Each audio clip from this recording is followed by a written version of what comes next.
Welcome back. President Obama will be speaking at a news conference from the White House at about 2:20, which we will, of course, be carrying live right here on MSNBC. This as Republicans are praising his willingness to compromise on taxes, but plenty of Democrats say that the president gave in too quickly and that they are meeting today to decide on their next move.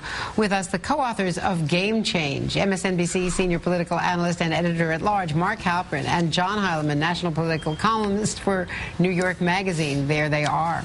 Co-authors.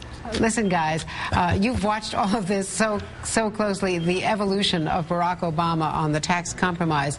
The liberal Democrats, the Pelosi Democrats, let's call them, are up in arms. They're going crazy. Senate less so, but Joe Biden is trying to massage them. The president has a news conference today. What is he trying to accomplish with the news conference?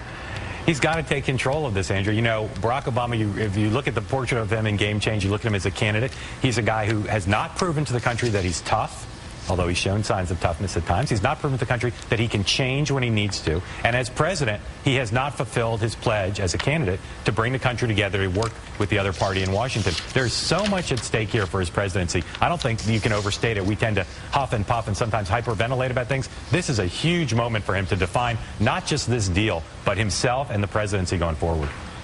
Heilemann, this is really Barack Obama 2.0. This is the president who wants to govern from the middle, but he still has to make sure that he doesn't completely alienate the base. So how does he navigate this very difficult terrain? Well, it is difficult terrain, and in some ways, it's, you know, that Barack Obama is the Barack Obama of the campaign, the president who promised to bring people together and define compromise and places to come together. I think that this deal will be judged not only in terms of, as Mark said, how he frames it today at the press conference, but what happens over the course of the next 6 weeks.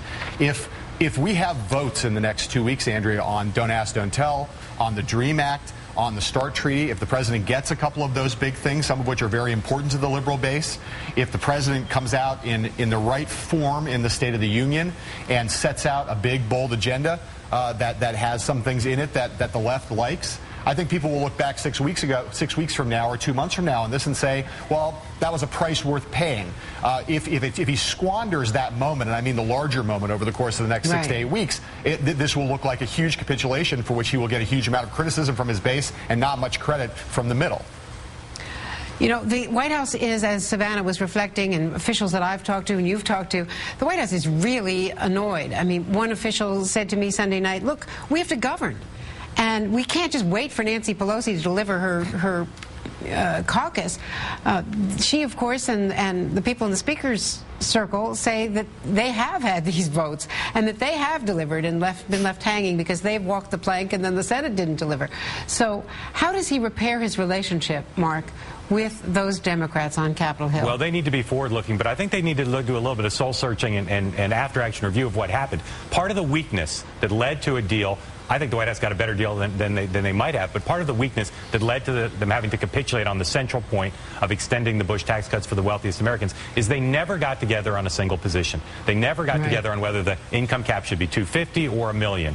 And I think that really hurt them. It divided the party. It kept them from messaging cleanly. I think they could have won if they'd been more united. They've been remarkably united with the Democrats for the first 2 years of his term. Now there's going to be more friction. They don't have control of the House. It's going to be a real challenge. They have to get the personal stuff right and then focus on the policy, I think. And speaking of personal stuff, the saddest story of all, of course, is Elizabeth Edwards.